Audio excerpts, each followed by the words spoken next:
just cringe when I hear the guy say, "Oh, wife replaceable."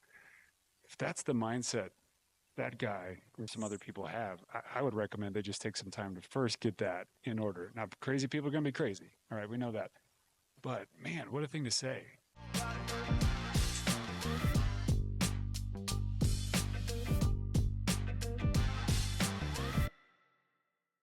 Hey guys, welcome back to the Something New show where we like to help couples and parents live a life worth celebrating.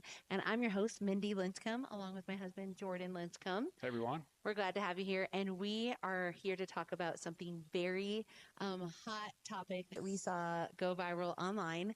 And we'd like to respond to it. So here is a video we saw of an interviewer going around to guys on the street and asking this question. Comes first, your mom, your daughter, or your wife? Give me mom, daughter, wife. Daughter, wife? Wife replaceable. Okay. Oh, wow, replaceable. Okay. What's your name? So this is like hypothetical when I'm like later in life in my 30s when I have all three of those. Okay. So I would say at that point I'd probably pick like daughter, then wife, then mom. But I love my mom a lot. I love my mom. Respect. What about you? How you feeling? Daughter, if I'm on good terms with my wife, then wife, and then mom. But if not, then mom. Okay, so according to mine and Jordan's opinions on this, we're like, none of these guys got it right. This is brutal. They were supposed to rank who's in what order, your wife, your mom, or your daughter. And so all of the interviewees said the inaccurate order. And we thought, oh my goodness, is this such an obvious thing to people that they're not actually sure? Like we thought it was really cemented what order it should be. But honestly, as we've talked to different friends and different perspectives, not everyone has the same unified voice and ranking on what's highest priority. So I want A lot of different opinions out there. But this really matters. Like, this really matters. Totally matters. And so we started to think about what are other things being said in culture that frames that order and where do they come up with these things? So I was thinking some of the statements we've heard is my kids come first. My kids come first. And so that's like well-intended parent. They're like, I'm a good parent. I'm going to put my kids first, right? yes, but then what happens is then their kids become the priority and everything else gets out of whack. And we're going to tell you our priority order and what we believe. But what's another thing, Jordan, that people say in culture? Yeah, people say, oh, blood is thicker than water. You know, Blood is thicker than water. So that means that your wife is last? Yeah, it gets really out of whack quickly. You know, or this, I just cringe when I hear the guy say, oh, wife replaceable. If that's the mindset that guy or some other people have, I would recommend they just take some time to first get that in order. Now, crazy people are going to be crazy. All right, we know that. But man, what a thing to say. Yeah. So basically, we've kind of hit in a culture today. If you don't have a biblical worldview, then it does get very confusing. And every single guy interviewed had a different response, but none of them had the right order, which made me think like they aren't really sure. Like they're like, oh, maybe it's this, maybe it's that. And I was like, wow, it's not really even certain. So I'd like to start with, let's go to the perspective of what the Bible has to say regarding biblical order in marriage and family.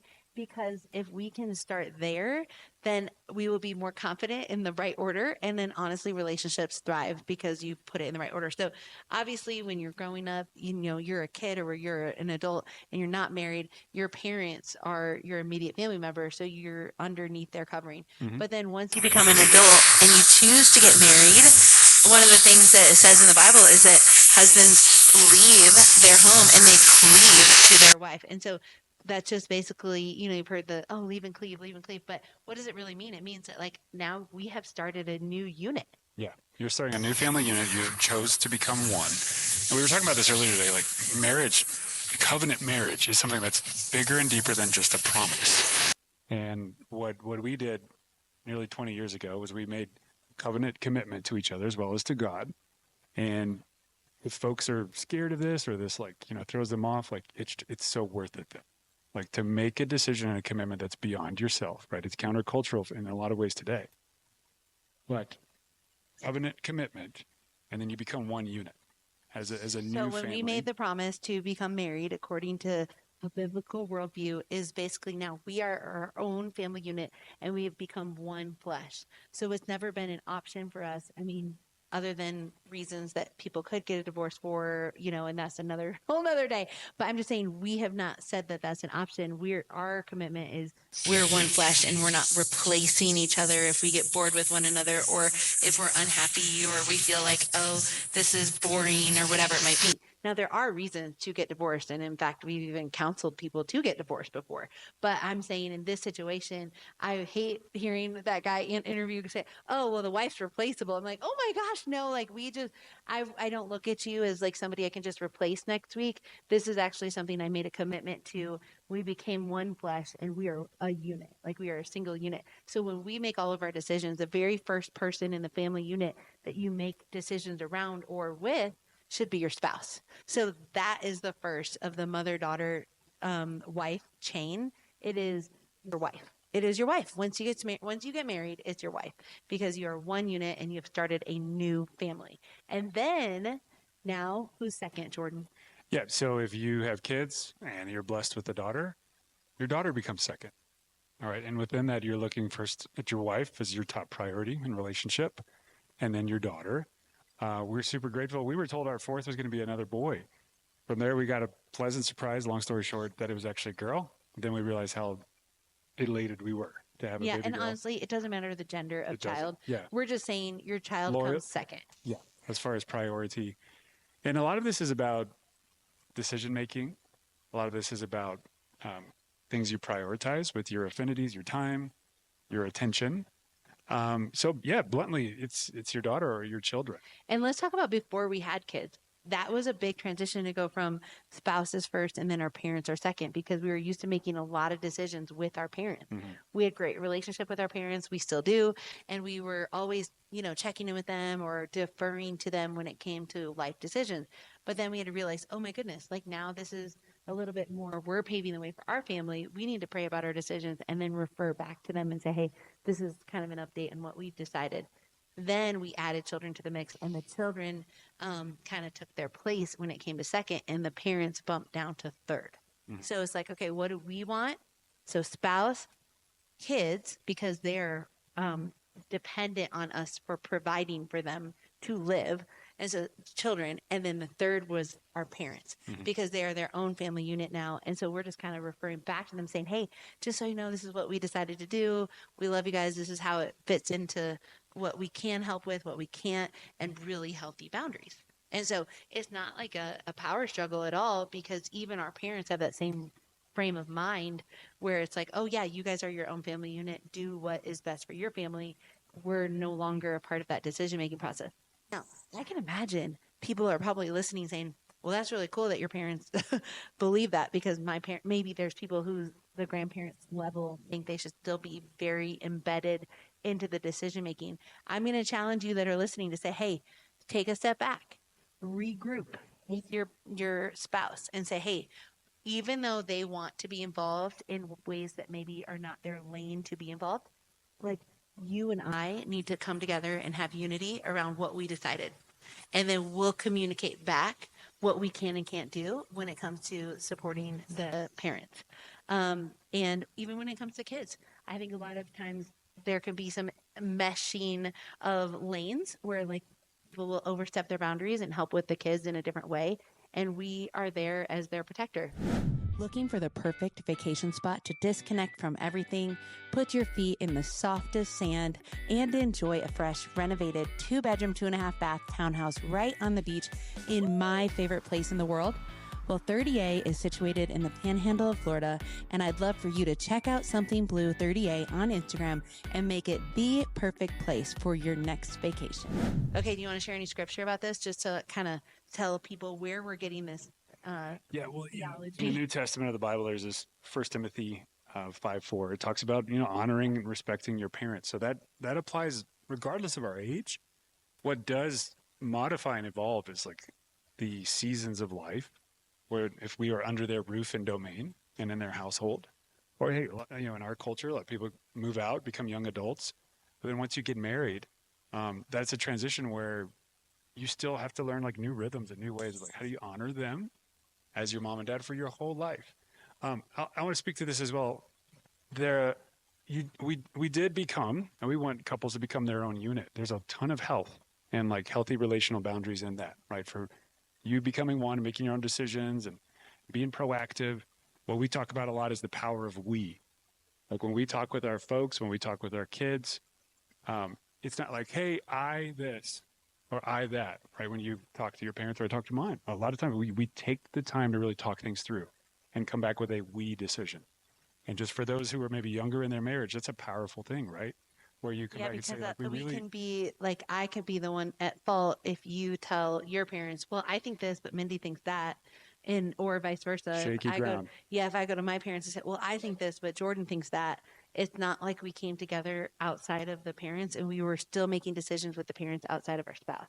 So it has to be like, okay, pause on these decisions, come back together. The two of us have to be in unity, and then we'll communicate with a we pronoun back to the parents of like, this is what we decided. With a unified decision. Yep. So again, if you're earlier in your marriage and not doing that yet, highly recommend it.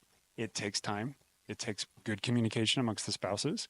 But that helped us so much. Mm-hmm. And I think respectfully, we developed new patterns and habits with our parents of how we engage, how we proactively talk about planning for holidays, how we talk about expectations for the year or interaction with our kids. And we love that. So I want to also look back to this very important idea that we become our own unit, but we are still a part of the larger family. Mm-hmm. Like we're not We don't so disregard far, that. yeah, we're not so far boundary driven that we're like, no, you can't be a part. No, we want to be very much part of the family unit, but it is just a little softening of like, okay, we aren't going to all decide everything together. Yeah. And what we found, I think a lot of research would show, we love Dr. Henry Cloud's writing. He's expert in this area with the book Boundaries, with Necessary Endings, lots of great resources there that we love. But families that get this, not perfect, but do it well, have better health, better interaction, better life for the long run, and even better legacy going forward, where they have those healthy units within the whole larger collection of being an extended family. Well, and your marriage is going to have problems when you get this out of order. I mean, I'm just being very honest with you. And so what do we want? We want to keep the main thing the main thing. And the first covenant we made was with that spouse. And we said, hey, we're going to be one flesh for the rest of our life. We decided that we're together as a partnership the rest of our life. And when our kids are no longer in our home and they're all grown up, like what we have is still what we have. Mm-hmm. And so that's got to be the main thing. Yeah. And then I do believe that kids growing up in a home where the parents are unified, even if it means that they don't like the answer or they don't like how it's structured or whatever, they're like, at least mom and dad were like on the same page, you know? And I love how you'll say, hey, don't treat my wife that way, or like we're the team, and it's not like the kids link up with one of us, like we're linked up. Yeah. And we are here to shape the culture of the environment of our home. Yep. And they don't get to dictate that.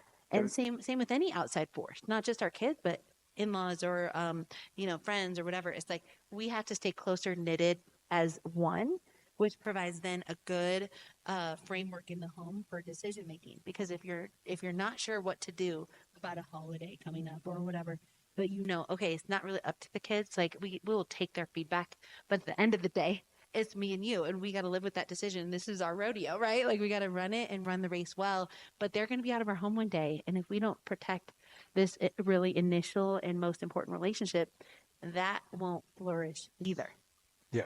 So a few closing thoughts with it is a healthy marriage equals healthier parenting. Now there are pragmatics and approaches to parenting that you have to lean into those specifics. Mm-hmm. But in our home, I really do emphasize with our kids, it's like respecting and honoring your mom is one of the most important things in this atmosphere and this domain of our house. And here's the deeper reason why, is if kids are trained to do that well, then the trickle down to so many other things in life come naturally. Of just saying, I'm going to be not just respectful to adults, but I'm going to honor my mom. It takes care of so many other things within the house and within their life if they learn that. The proper order of hierarchy. So just to recap, as you listen back to those interviews, it's like the only answer was wife, daughter, mom. Yeah, that's what leads to sustainable, healthy relationships.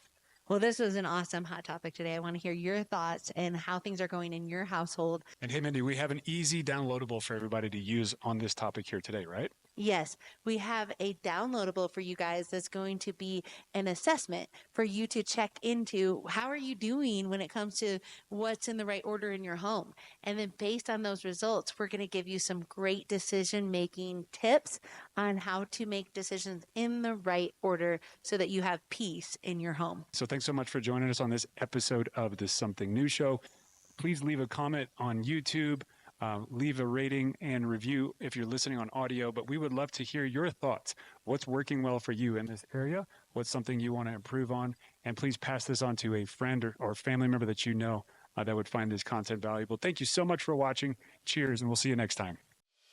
Thanks for listening. Be sure to subscribe to the show, rate, review, and share with a friend. Also, follow The Something New Show on Instagram and Facebook. If you want a fuller experience, watch the show on YouTube to help you create a life worth celebrating.